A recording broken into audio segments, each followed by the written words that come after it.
मतलब भाई आवारापन 2 एक फेल्ड अटेम्प्ट थी, सिर्फ सीक्वल मिल्किंग थी। ये बात मैं नहीं, खुद मेकर्स अब एक्सेप्ट कर चुके हैं। पूरी अपडेट जानकर आप भी कहोगे कि क्यूटिया बनाया हमको। तो देखो, बॉलीवुड में जब ओरिजिनल आइडियाज खत्म हो जाते हैं तो मेकर्स पुरानी कल्ट क्लासिक की कबर खोदकर उनके कैरेक्टर्स को जिंदा करने निकल पड़ते हैं, और आवारापन 2 के साथ एग्जैक्टली यही हुआ। शिवम पंडित को 2007 में 6 गोलियां लगी थी, और जिसके लिए पूरे आखिरी सीन में एक इमोशनल मेमोरियल भी रखा गया था। उसको पार्ट 2 में सास बहू के टिपिकल सीरियल की तरह वापस लाना लॉजिक नहीं तो क्या था। फिल्म में आकर लिटरली एक कैरेक्टर बोलता है कि और तुम तो 6 गोलियां खा के भी बच गए, जिसे सुनकर मेरा भी भांग भरोसा हो गया था। बट अब खुद ओजे आवारापन 1 के डायरेक्टर मोहित सूरी ने एक्सेप्ट किया है कि पार्ट 2 सिर्फ मिल्किंग थी, और उन्होंने फिल्म को ट्रोल भी किया। आवारापन 2 आप क्यों नहीं डायरेक्ट कर रहे हो? क्योंकि मुझे ऑफर नहीं किया गया। सच्ची? जी, no discussion? No discussion at all. But आपने जब फिल्म बनाई थी कभी सोचा था अपने सीक्वल की स्टोरी की ऐसे कोई नथिंग? इसलिए उसको गोली मार के मरवा दिया था। आई थिंक आज उन लोग गोली मार के पानी में गिरा के जिंदा कर सकते हैं।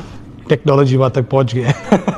देखो, जब हमने भी आवारापन 2 का ऑनेस्ट रिव्यू किया था तो बहुत गाली पड़ी थी, लेकिन देखो आवारापन 2 मोहित सूरी के दिल के बहुत करीब थी। उन्होंने शिवम यानी कि इमरान हाशमी को एक ट्रेजिक पोएटिक एंड दी थी, जिसका उसका रिडेम्पशन उसकी डेथ से जुड़ा हुआ था। बट जब प्रोड्यूसर विशेष भट्ट ने आवारापन 2 की प्लान की तो मोहित सूरी के उस प्रोजेक्ट का हिस्सा नहीं बनाया। विशेष भट्ट ने पब्लिकली कहा कि मोहित के साथ कोई क्रिएटिव डिसएग्रीमेंट नहीं है, बल्कि मोहित अपनी दूसरी फिल्म में बिजी है, जो कि अब जाके क्लियर है क्योंकि मोहित सूरी ने कहा है कि उन्हें अप्रोच ही नहीं किया गया था। खैर, विशेष भट्ट पेंडेमिक के टाइम पे एक नई स्टोरी कुक कर रहे होते हैं, और हालांकि मोहित सूरी ने पब्लिकली ट्रेलर रिलीज होने पर इंस्टाग्राम पर इमरान हाशमी और नई टीम को बेस्ट विशेष भी दिए होते हैं, और आवारापन को अपना लॉन्ग लॉस्ट लव भी बताया होता है। लेकिन अंदर की बात यह है कि एक डेड कैरेक्टर को फोर्स करके जिंदा करना सूरी के ओरिजिनल विजन के खिलाफ था। अब अगर बात करें कि सैयारा क्यों चल गई और आवारापन का सीक्वल होने के बाद भी क्यों स्ट्रगल कर रही है, तो देखो आवारापन 2 प्योर सीक्वल मिल्किंग ही है। सिर्फ इमरान हाशमी की कल्ट फैन बेस को कैश करने के लिए बनाई गई है। On the other hand, Saiyaara एक ओरिजिनल स्टोरी थी। इसे इनिशियली आशिकी 3 की तरह ही प्लान किया गया था, बाद में फ्रेश कैरेक्टर्स के साथ एक स्टैंड अलोन फिल्म बनाया गया था। आवारापन 2 को नितिन कक्कर ने डायरेक्ट किया, इसलिए मोहित सूरी की वो gritty Hong Kong style tragic hero वाला लेंस मिसिंग। वहीं सैयारा में मोहित सूरी ने अपना डार्क, रोमांटिक और इमोशनल जोन दिखाया। म्यूजिक और हार्ट ब्रेक नेचुरल भी लगा। आवारापन 2 में शिवम पंडित को जोकर बना दिया, जो लिटरली नमक के ढेर से जिंदा दफन होने के बाद जॉम्बी की तरह बाहर निकलता है और बैंकॉक में बॉक्सिंग करने लगता है। ओरिजिनल कैरेक्टर की डेप्थ को इन लोगों ने मार दिया। सैयारा में अरिजीत सिंह, श्रेया घोषाल के गानों ने आग लगा दी। 550 crore plus box office collection के साथ ये हाईएस्ट ग्रॉसिंग रोमांटिक फिल्म बनी। वहीं आवारापन 2 में नॉस्टैल्जिया बेचने के लिए तो फिर आओ को 3 बार बजाया गया, और नए गाने पुराने मैजिक को मैच ही नहीं कर पाए। वैसे चैनल पे इमरान हाशमी पे एक डिटेल वीडियो प्रेजेंट है, इसमें हमने ये भी बताया है कि क्या इमरान हाशमी फ्यूचर में एक सुपरस्टार बन सकते हैं। तो अब तक नहीं देखी तो जरूर से जाके देखना।